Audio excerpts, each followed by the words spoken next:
I think Kathy is ready. Yep. Okay, great. Welcome, come on in. All right, Melissa, we're about ready to start. Tell me how to pronounce the name of, is it wampanaug? Wampanaug is fine, yes, yes. Some of our elders say it differently over the times, but Wampanaug is absolutely works, yes. So I want to welcome you all to the 9th annual Think Food Conference. We've done this 9 times and we're going to keep doing it. And I want to say a bit about our theme in general, and then I'll introduce our speaker. So the theme is regenerative, and why we chose that theme. So coming out of the pandemic, we need to think about our relationship to food and who brings it to us.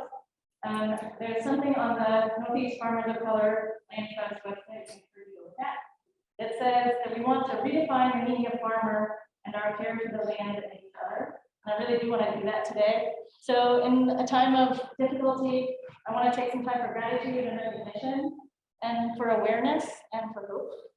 We want to bring a diversity of perspectives and experiences here today, and we want you to bring your own as well. So the best thing about Think Food is the connections that you make in the sessions, at lunch, at the coffee station, outside, and we want to keep those connections going. So before I go too far, I do want to make a land acknowledgement that we meet here today on unceded Indigenous lands, over which Indigenous people still hold jurisdiction. Here in the Berkshires, we're on the land of the Mohican Nation. So when we talk about our soil and farmers, we have to examine our concept of power and center the history and ongoing processes that make it so that Indigenous people are seen as part of our history instead of our community. And so that links me to this first presenter that we're very proud to have. This is Melissa Peretti, who is the elected chairwoman of the Herring Pond Wampanaug tribe in Plymouth, Massachusetts on the Cape. And Melissa's going to talk to us today about lots of different things, including how to bring traditions forward into this present. So welcome to Melissa. Wani Matalpin, Natasiwis, Melissa Ferretti, New Tomas, Sikwana Makwapaklet, Ka Natai born at. So what I've said to you in my traditional language is good morning. My name is, I am called Melissa Ferretti. I am from Plymouth, Herring Pond, Plymouth, and I live in Bourne. So I'm going to share my screen, so bear with me a few moments. Start with oh, it says it's disabled. Is there someone could make me a co-host or otherwise?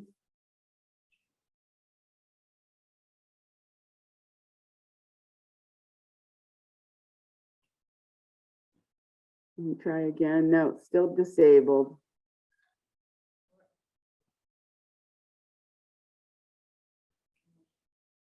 There we go. All right. It'll work. Perfect. Thank you. So I'm just going to move my bar out of the way. Sorry, this technology we're all getting used to these days. It's not getting out of my way here. Hold on. Come on, bar. We've all been there, Melissa. Oh, I'm telling you, it's right in the way. All right, so from the beginning, here we go. All right, can you see? Oh, it went one too far. Can you see that okay? All right, excellent. So I always start, of course, with an introduction. Sequanamaquapaklit stands for Herring Pond. All of the work we do, we make sure that we are listening to our ancestors and protecting our homeland. That is a critical role that I play as chairwoman. And I, just did my introduction for you. I did good morning, though. Good day is Waniki Sak. Good morning is Wani Motalpin. So I'm Herring Pond, Wampanaug mother, grandmother. I was raised right here in Plymouth, and I'll explain to you where I am in a few moments, by an elder of my tribe, Verna Harding, in Cedarville, which many people may not even know where Cedarville is, but Cedarville is a small village in the town of Plymouth at the far borders, on the borders of Plymouth, South Plymouth, and Bourne. So I have lived on my homelands my entire life, raised in Plymouth school system, educated there. 11th grade, I moved actually up to New Hampshire for 1 year. Wasn't too long, a year to get home. And I have lived in Buzzards Bay, which is just over the border from Herring Pond, for the last 38 years, I do believe I'm going on now. So I've always been on the lands of the Herring Pond Wampanaug tribe, and I feel very grateful to have been raised by an elder of our tribe, Verna, who was born in 1905. So you can imagine some of the traditions that she still held at that time that have, you know, much has been lost since that time. But being raised by an elder of my tribe who also raised my father and several other tribal children, it was really a gift, because, you know, we're here today to talk about distinct food, and this is your conference theme. And much of my childhood growing up was really dedicated to traditional foods. We'll get to a little bit more about that when I go in. So let me move on. I know we're limited. So Herring Pond Tribal Council, I can't ever talk about any of the really wonderful work I do without, you know, sending homage to my tribal council and our medicine man and our chief and our enrollment team, who handles our membership and does a wonderful job at that. So we currently structured, you know, tribal government is much like a traditional government in a sense.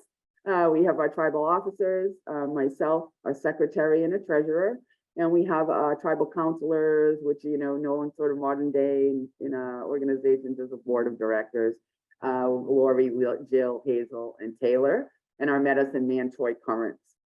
He's a traditional leader, a spiritual leader. And then, as I said, our enrollment team. And we do have some other sort of ad hoc committees below that we create, or just, you know, they dissolve as we go. So just a little bit about the Herring Pond people. I think traditionally in Massachusetts, we all know about, you know, Mashpee, Wampanoag, and Aquinnah, because those are the two tribes that are federally recognized in the Commonwealth.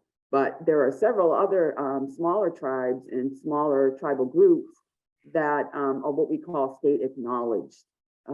Massachusetts, unfortunately, does not have what some states traditionally would call state recognition. The Commonwealth, instead, they have a Commission on Indian Affairs that acknowledges certain tribal communities. So the Herring Pond tribe is one of the last remaining historic tribes in the Commonwealth, meaning that we still reside on our traditional homelands today, and we still meet and we still connect as a group and as a tribal community. So this map here, courtesy of the town of Plymouth Planning. Sorry, I get confused now. I am also, I did not say, a newly elected select board member in the town of Bourne, in which I live.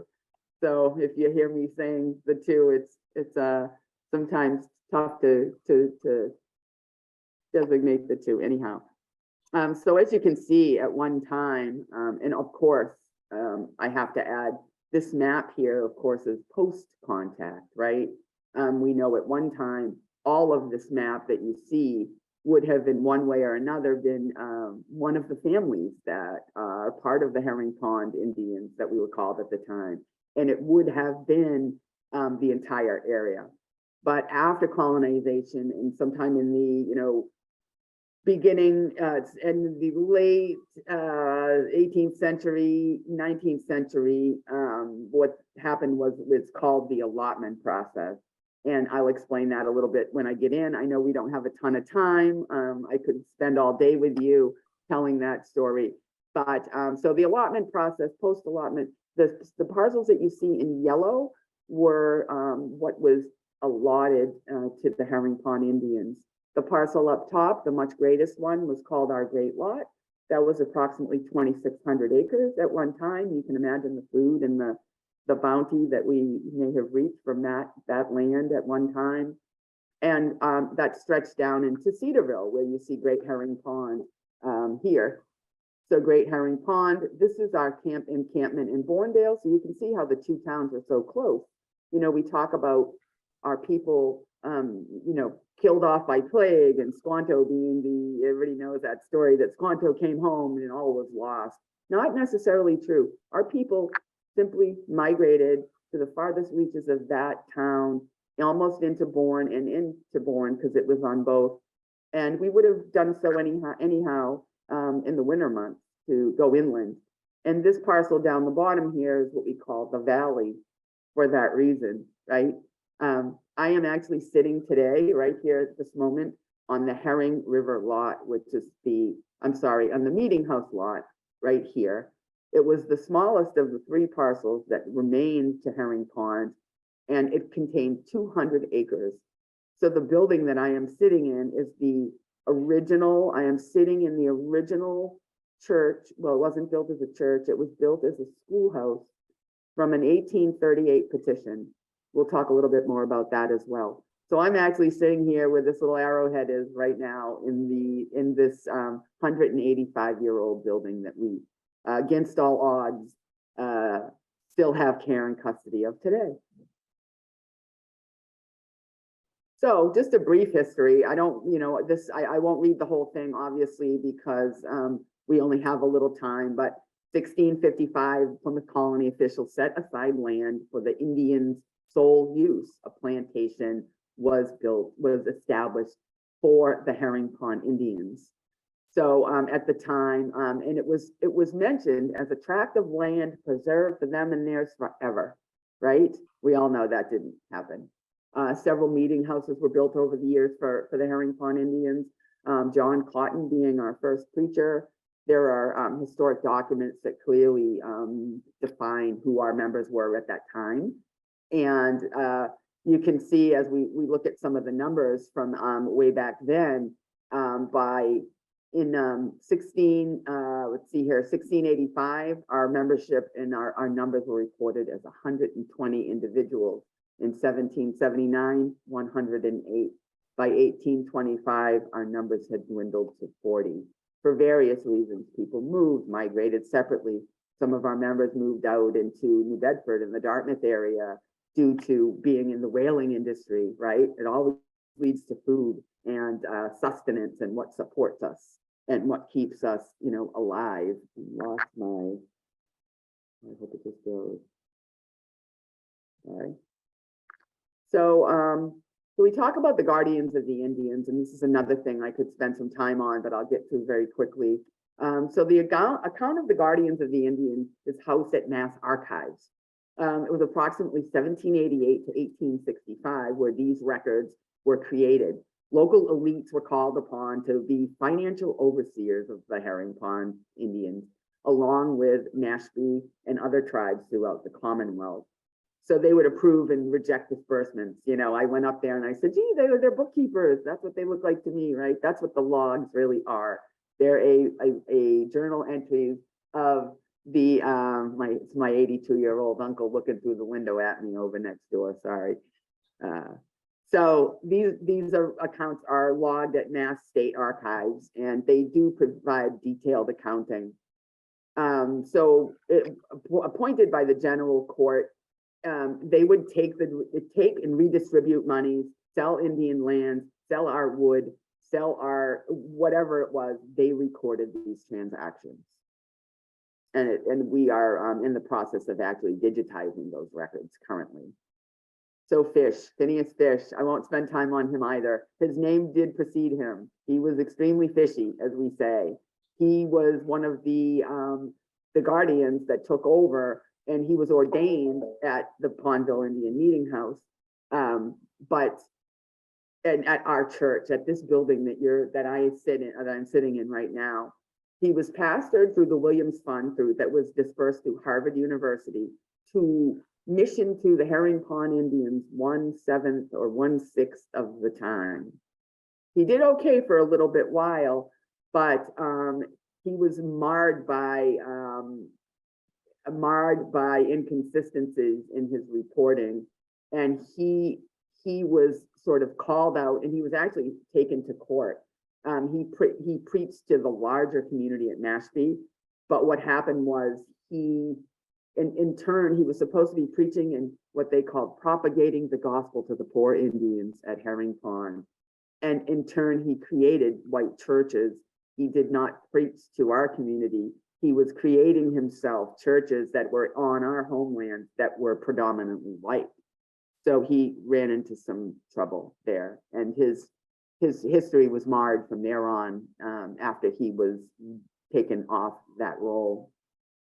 So this is what the Guardians look like. I do like to show this because it just shows you how we were, over the years, they just took our, our wood and our things that were very meaningful to the community, and it really when it ended up on a piece of paper. These are just accounts that talk about money that was spent, how it was spent. Some of them say for wood, see here, paid 15 to Theodore Hirsch, who was a Herring Pond member, for cutting wood for Sunday service. These just went on and on and on for years. So Indian, So Indian allotment is what we spoke of earlier. And it started in the 19th century, about 1850. But what people don't know is Henry Dawes, who was a socialite from Cambridge, Quincy area, he wrote the Dawes Act. It was passed in 1887, and it's, as stated in the Indian Land Tenure Foundation, perhaps the single most devastating federal policy to be imposed on tribal nations in the United States. During the allotment of many reservations, the most productive land was identified as surplus to our needs, to the Indians' needs, and sold off to white settlers or for business interests. So this was the beginning of the loss of our food sources. But what people don't know is that, as I said, Henry Dawes was from Massachusetts, and this all began here some 37 years prior to the Indian allotment, this General Allotment Act. This was being done here on the Herring Pond land in 1830s. And it continued on until it was proven to work on the Herring Pond Indians in Plymouth Colony and the Mass Bay Colony. And then it extended into Mashpee, and it went statewide with all the other tribes. The allotment process worked, and then the Dawes Act happened. Like I said, 37 years after. They don't talk about that. Many of the Indian lawyers that we talk to don't even know that. So this is John Milton Earl. He wrote a report to the governor in 1861. It was by an act of legislature. He was supposed to create an accounting of the Indians, right, in the Commonwealth. He visited every single tribal community, as you can read there, what our numbers were. But what's really important to note, and what's really important to this presentation we're here today doing, is that regarding the reservation lands retained by the tribe after allotment, he wrote, the territory is light and sandy, and of little use for cultivation. I do believe his exact words and the accounts were practically useless. Practically useless. There are no lands that are practically useless. But as you can see, they said it was unproductive of income. So to the non-native people, it was of no use because it wasn't worth any money anymore. So he explained that the Herring Pond Reservation, this is the lands that we were allowed to keep, was formerly covered with wood, which all had been cut off, and none of the new growth had attained sufficient size for cutting, nor will it for some time. So as you can see, we were allowed to keep and remain to keep only the land that was already raised, and there was nothing remaining on it, sadly enough. I won't get into Ezra Stiles today, but this is something very interesting to read if you wanted to do some research, because we always hear of these stories called sacrifice rocks, and they're out throughout the Commonwealth. But Ezra talked about it based on a conversation with a Herring Pond Indian, Benjamin Sepet, that it was these rocks and these formations, as you can read, it says that we did not sacrifice anyone about it, that it was more of a thing about luck. If you were to pass the rock, you would have to place something upon it, or you would not be successful in hunting deer that season. So it was more of a ritual to make sure you had good luck in your hunt. throughout this, in your life, right? So this map here, just quickly, it just identifies a little bit more. You can see the lands, the Cape Cod Bay here, the Cape Cod Canal, and how vast those foods and those areas would have been. The three arrows you see, which I probably should have made yellow, those were the three meeting houses that were afforded to the tribe over time. The one at Burial Hill was the first one in the 1600s. This one here was run over by black snakes. And today I'm sitting in the room at this meeting house here. So I won't read this either. I know we don't have a ton of time here. It's a much longer presentation normally. But this is one of the publications from George Marston that speaks so highly of the Herring Pond Indians and the condition of our people when they were doing those reports. And I think what's most important to note here, I'll just read a portion of it. The people of this place are in good condition. They have the comfort of life in as good a degree as the surrounding white people. They have land to cultivate, a flume of wood to burn, some for market, and their houses are generally in good condition. They're active and can accomplish whatever they set themselves about. Some make farming their business, others go to sea and make first-rate sailors, and they furnish more than their equal share to serve their country. In late was, and they were men of valor, brave, always ready and willing and found at their house. So that just says a lot about how our people were valuable, and that we weren't the paupers and poor people that they spoke of in some of these accountings. Here we are. So I'm actually sitting in the room of this meeting house. As I said, built from an 1838 petition for the tribe. This meeting house was really the center of our existence, and it really is still today. As you can see, that portion of the building now, we still have up above me, and you can actually see the hole in the ceiling where the old bell tower was. So this, if the walls could talk in this room, as you can see behind me, we do believe these are the original pews from when this building was built. This is the original petition that built this meeting house that we're sitting in, that I'm sitting in today. Handwritten, of course. It's been I'm not sure if this one's been transcribed as of yet, actually. We are working on a digitization project, but it was written by John Connett and Herring Pond Indians to build us a schoolhouse, which did happen, but it turned into a schoolhouse, a meeting house, a church, and it ended up becoming our place of worship and a gathering place. Here it is today. I'm right in through these windows here, of course, and this addition here was added at sometime in the 50s. It's an old Army barracks that was trucked over the bridge from Otis Air National Guard Base, interestingly enough. This photo here is from the Bourne Historic. This is the original powwow. Some who do know, the Mashpee Wampanaug have a powwow every year. A lot of people don't realize the first powwow happened here at Herring Pond. I won't go through, this is just a reference to the peat in the low bluff here. There was a time, I'll just say it real quickly, that we were called the Black Ground Tribe in some of our documents, and initial assumptions were that it was a racist reference to intermarriage of Native Americans and African Americans. But the phenomenon was documented more extensively, right? And we realized that it was probably as simple as Ernest Clifton, he has an alternate explanation, right? It was Black Ground got its name from the low bluff and peat from an old buried swamp, right? Here we are again, Chief Charlie Harding, little view from our church with my granddaughter Ava standing out front. And that is what she looks like today. So welcome spring. I know I'm getting close to my 20 minutes.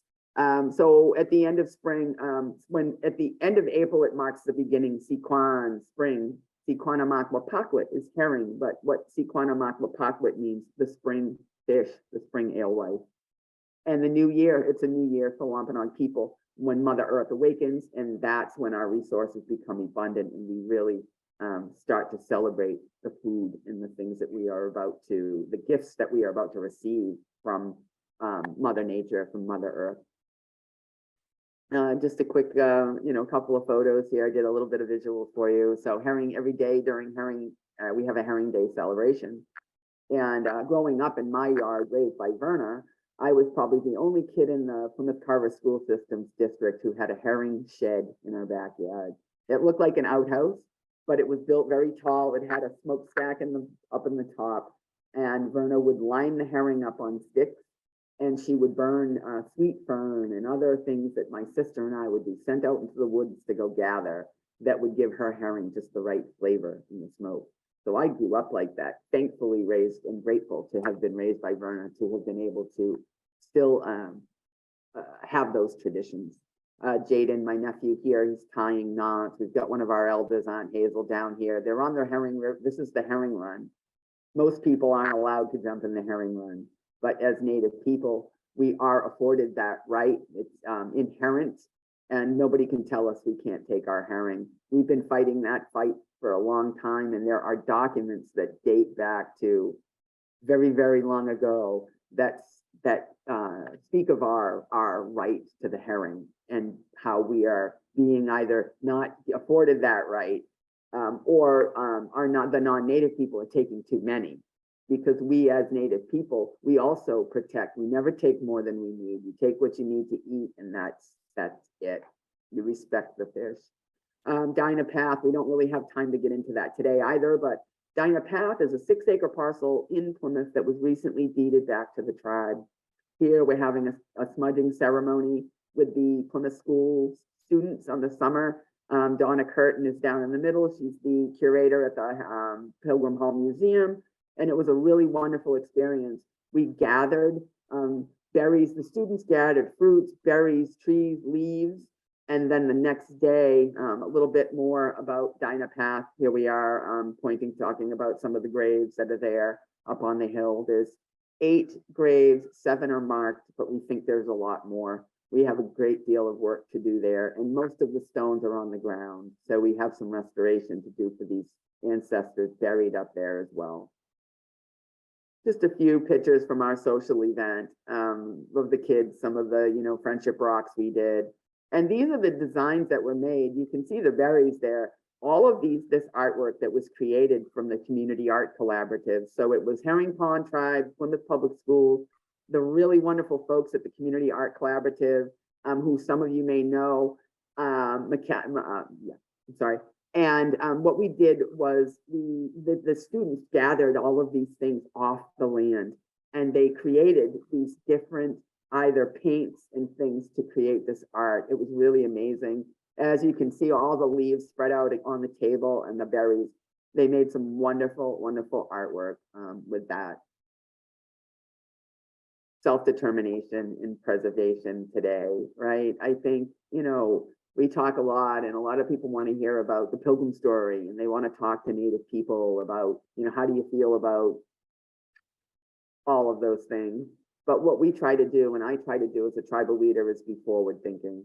What we need to worry about is what we're doing today to bring back those traditions and to bring back that culture, which really starts with protecting our homelands and what remains.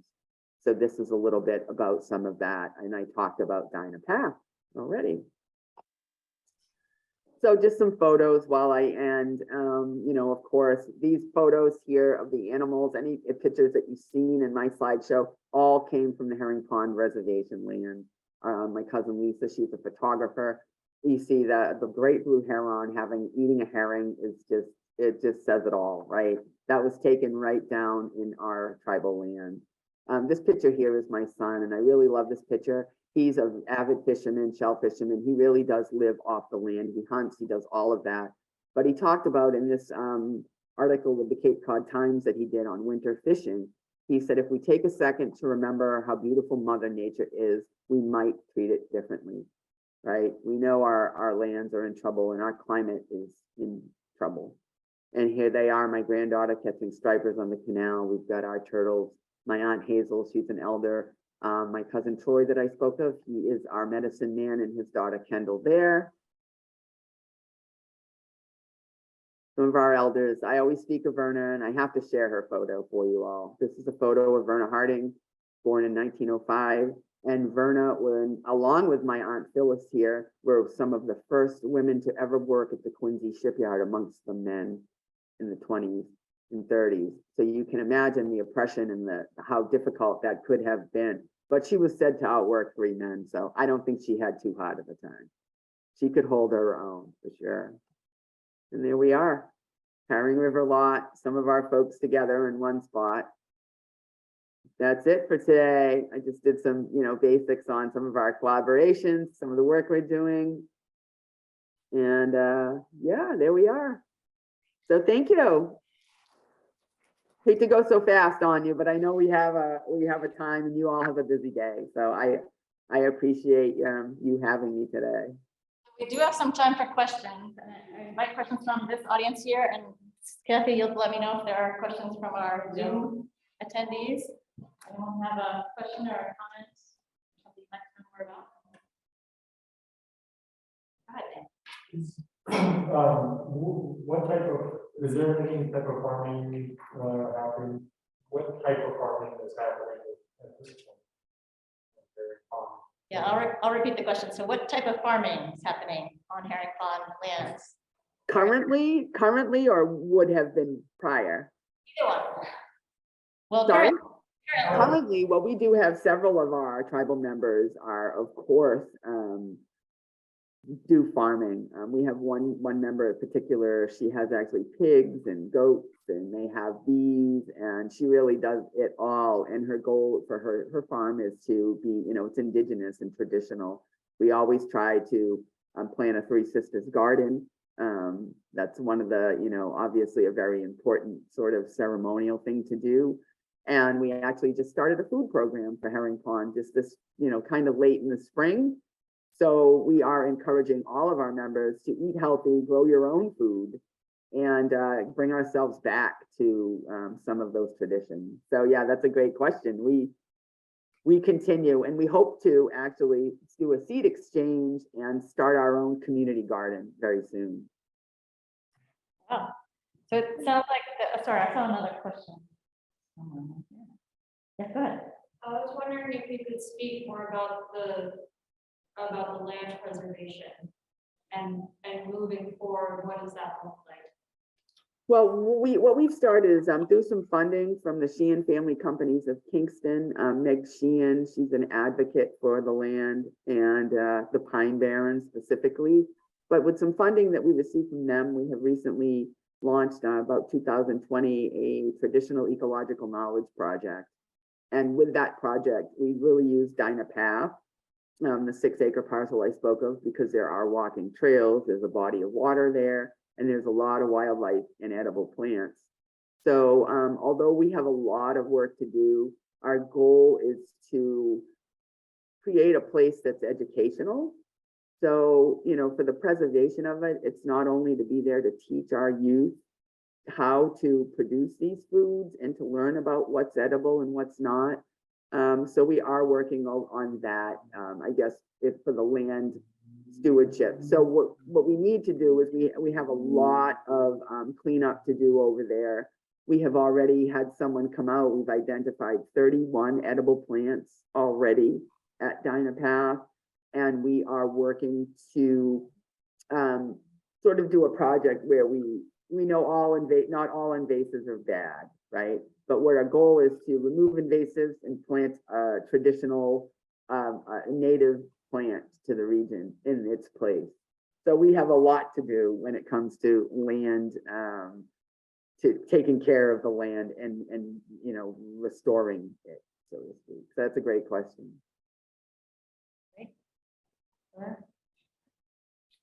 Melissa, I want to know more about the fish. So fishing is a really important activity, and you said you use it for food and for fertilizer. Sure, yes. Can you talk more about that process? Well, I mean, the fishing is, fish growing up, like I said, I'm being so grateful to have been able to watch Verna. I think most of my life and most of my memories, I can remember her sitting at the picnic table, skinning and scaling fish, and she ate all fish. And we spent most of our time on the water catching these fish that we would eat. So, I mean, the herring is, of course, sacred to us, because the herring signified, that new year, and it signified the growing season, and it's the new year for Indigenous people. So the fishing is a big part of the herring pond people because we're a coastal tribe. So not only would we, fish in the freshwater, we would enjoy the gifts that come from the saltwater as well. So, it's a big part of our cultural traditions, the fishing, yeah. And the procedure for the fishing is always different. We did have, Verna would corn them, is what she called it. So when we were young, I could remember her hauling us over to the store and we'd come back with armfuls of Morton salt because she would only use Morton salt for some reason. And she would do layer of fish, layer of salt, layer of fish, layer of salt. And they would go in this big concrete bin with ice and the salt, and they would sit there for what seemed like weeks. I'm not sure how long it took to corn them. That was one of the processes, along with the smoking the fish. So she would prepare the pine needles. She would have cedar chips in there. I guess it would depend on what she was trying to accomplish with the flavor, right? What we would put in that bucket that she would smoke that cooked those fish in the shed. So yeah, fishing is a big part of our everyday life. Yeah, absolutely. Other questions?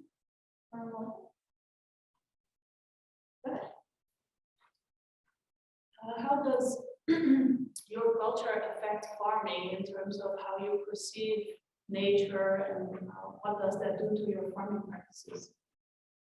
Well, I think it's, it's obvious that, as time goes on, we were separated from some of our traditions and, we all live in this society, but what we're doing now is to do this restorative food justice would be to, go back to the other ways that we would do things. We would teach our children and our elders and whoever in our, membership that wants to go back to the start and do it that way. Obviously, there's some things we have now, like irrigation, that we may not have had back in those days that make things easier for us. But we are trying to work as best as we can to take back some of those traditions. Absolutely. And are the young people interested in learning those traditions? Are you Oh, finding- absolutely, yes. Our young people are sponges for this information. They love it. My granddaughter, she going to school. We live in Bourne, and I grew up in Plymouth, in the Plymouth school system, and very invisible there. But in Bourne, they're teaching her about Wampanaug people and and the way of life and food and all of those things. And she's 6, I think at the time, 7, just started kindergarten. And I asked her, how does that make you feel when they talk about Wampanaug people? And I was frightened that she might respond with, oh, it makes me embarrassed, or I feel uncomfortable. But her words were, she said, it makes me feel so proud. I feel very special, Grandma. So I think that our young people are as much, I think they're very interested in learning the old ways. That's great to hear. Yeah. Great. Sorry, go ahead. You mentioned that there was some land returned to the tribe. Yes. Can you talk a little bit about when and how that happened? Yeah, sure. So we had, and I remembered walking through this parcel when we were little with Verna because we never had a car. So she used to cut us across Route 3, Pilgrim's Highway, to get over into the knoll where those graves were. So I remember them being there, but I was very young. So it had come to my attention that there was graves up there when I came on as chairwoman. And it was very important that I went up there, walked up there, found it very easily, almost like I knew, my brain brought me back, even as a small child. And I just knew that we needed to do something about it. Those people were resting up on the hill. They'd been forgotten for years and years and years because the land had been transferred to someone who removed the graveyards out of the deed. And of course, it never appeared back in the deeds until a development was proposed, right? Always the development. So the development came in and all of a sudden these graves are there. So it sat and they had sectioned off the 6 acres of it so that people were not able to, they could not build near that grave.